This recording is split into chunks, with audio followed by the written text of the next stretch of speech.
Qala Muhammadun huwa Muhammadin wa Abdullah khairul maliki musalliyan ala nabil mustafa wa alihi mustaqbilin asyarafa wa asta'inullah fi alfiyat maqasidun naqli bila mawiyatu qarribul aqsa bila bin munjazi wa tarsutul badla biwahdin munjazi warna kadiri dhammi ghairi sukhti haqiqatan alfiyatan limukri wa huwa bisabqin hadizun nabila mustalqibun fana'iyah jamila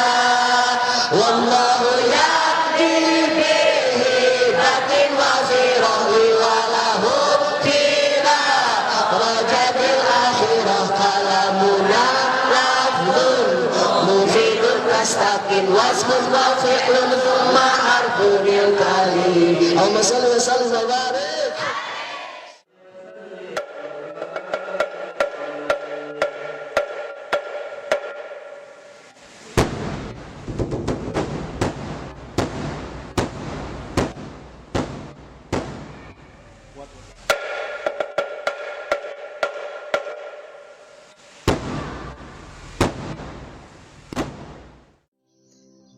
Pesantren Sirna Rasa terletak di kaki Gunung Syawal, Dusun Ciceri, Desa Ciomas, Kecamatan Panjalu, Kabupaten Ciamis, Jawa Barat. Pesantren Sirna Rasa berdiri pada tanggal 1 Januari 1980. Sebelum berganti nama menjadi Sirna Rasa, lembaga ini bernama Al-Islah. Kemudian pada tanggal 1 Januari 1980, Syekh Ahmad Sohibul Wafat Tajur Arifin yang merupakan guru spiritual dari Abah Aos memberikan nama baru bernama Sirna Rasa. Berdasarkan pernyataan Abah Aos, perubahan nama pesantren dari Al-Islah menjadi Sirna Rasa tidak lain untuk bertabaruk dari pengersa Abah Anom selaku pembimbing ruhani beliau.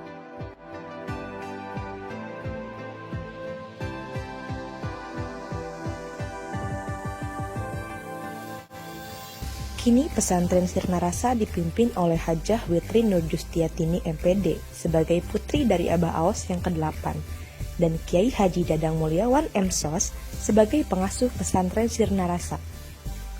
Sejak awal didirikannya, Abah Aos menetapkan bahwa pesantren Sirna Rasa merupakan tempat pembinaan calon-calon dzakir yang berilmu amaliyah serta beramal ilmiah dan untuk membentuk pribadi-pribadi yang cinta NKRI untuk mewujudkan kejayaan agama dan negara serta peradaban dunia.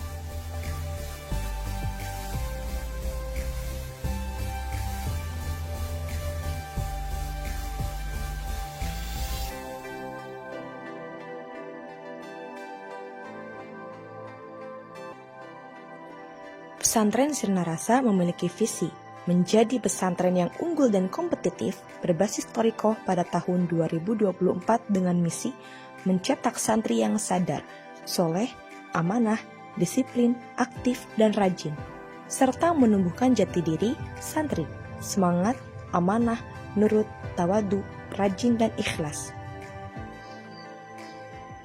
Integritas antara pendidikan umum yang berbasis pada penguasaan teknologi, bahasa, dan humaniora dengan pendidikan agama yang mendalami masalah akidah, akhlak, fikih, hadis, ilmu alat dan tasawuf akan menjadi perpaduan kurikulum yang pas, tepat, aplikatif, dan sesuai dengan tuntutan zaman dalam menetapkan standar pendidikan. Sistem pendidikan di pesantren Sirna Rasa ini menggabungkan konsep salafiyah dengan modern yang mengacu kepada keterpaduan 3 kurikulum, yaitu kurikulum salaf, Departemen Agama, dan Departemen Pendidikan Nasional. Menurut Abah Aos, dengan penggabungan 3 kurikulum itu, diharapkan pesantren ini mampu mempertahankan nilai-nilai lama serta memasukkan nilai-nilai baru yang lebih baik. Karena salah satu faktor yang memungkinkan santri berhasil dalam mengarungi pendidikan di pesantren adalah semangat belajar tinggi, disiplin dalam menjalankan berbagai aktivitas yang ditetapkan, serta istiqomah dalam menjalankannya.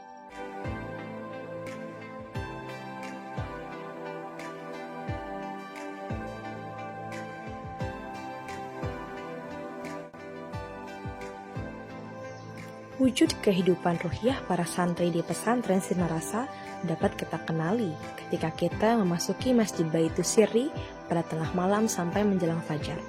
Saat kita turut meresapi khusyuknya santri yang tengah berzikir, mewiridkan kalimat thayyibah pada malam itu.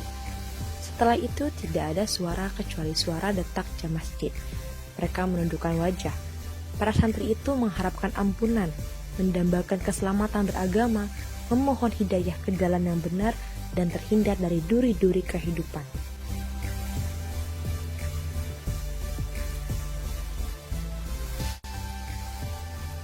Apa yang dilakukan para santri di Sinarasa tidak lepas dari suatu keyakinan yang tertanam kuat dalam diri mereka, bahwa esensi manusia adalah ruh, jiwa, bukan hanya badannya.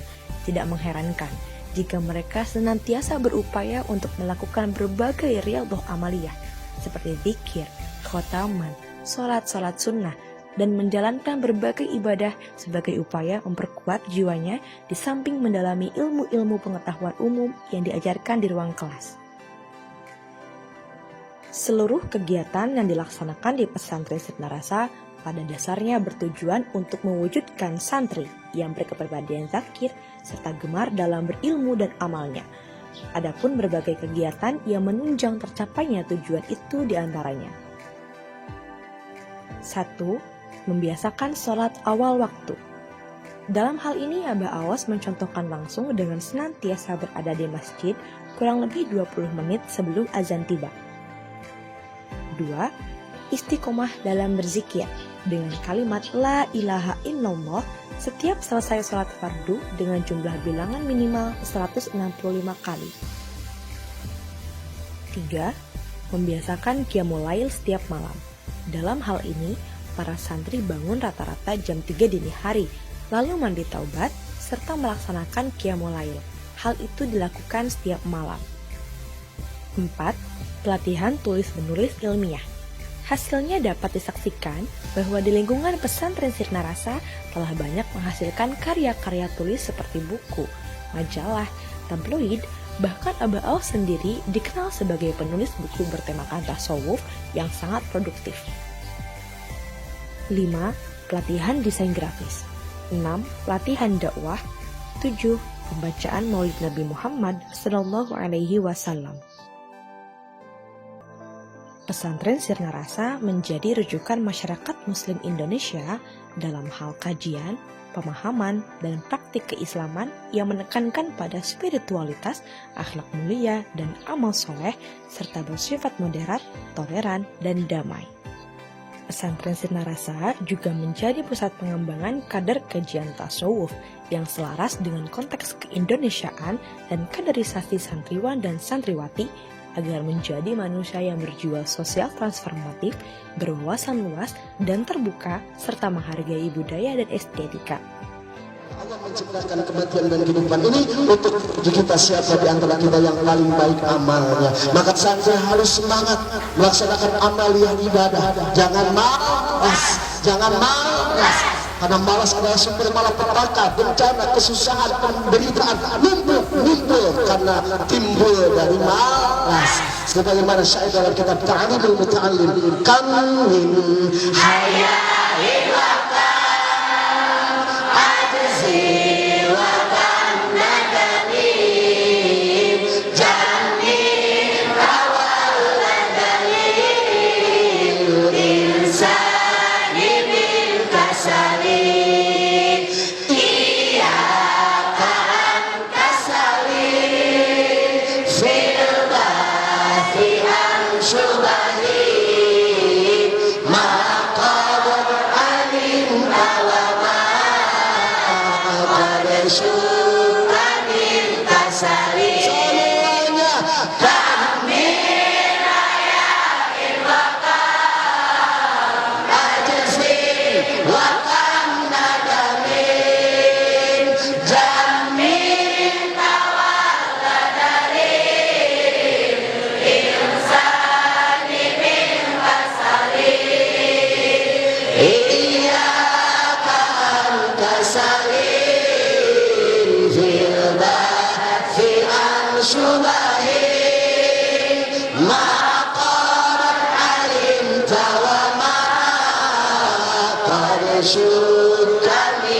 kita saling sholawatan ya Rabbi bil Mustafa balik maqasidana waghfir lana ma madha ya wasi'al karami huwal habibul ladzi turja syafa'atuhu likulli awlina